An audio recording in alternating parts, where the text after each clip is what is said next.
ধূমকেতু একটা খুব বড় খবর, ধূমকেতু আসছে, সুষ্ঠুভাবে যেন ধূমকেতু রিলিজ হয়ে যায়। এবং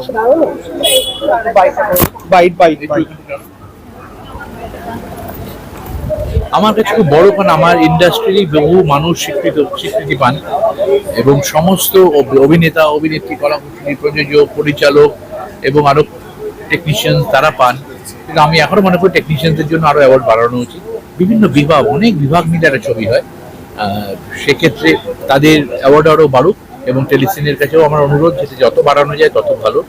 আর এই যে স্বীকৃতিগুলো, সেটা একটা সার্টিফিকেট হোক বা একটা ট্রফি হোক, সেটা আমাদের কাছে খুব আনন্দের। আমরা এই ফিলিংটা হয় যে যে কাজটা করছি বা যে রাস্তায় চলেছি সেই রাস্তাটা ঠিক আছে। এবং মানুষ, ধূমকেতু একটা খুব বড় খবর, ধূমকেতু আসছে, সুষ্ঠুভাবে যেন ধূমকেতু রিলিজ হয়ে যায়। এবং ছবিটা দেখে এসে, যেটা একটু আগেই আমি দেখে এলাম আবার ছবিটা, তার পোস্ট প্রোডাকশন শুরু হয়েছে বলে। সব থেকে বড় কথা, 9-10 বছর কেটে গেছে, ছবিটা 200% কন্টেম্পোরারি হয়ে আছে এবং ভয়ানকভাবে কন্টেম্পোরারি হয়ে আছে। এখানেই ধূমকেতু জোর।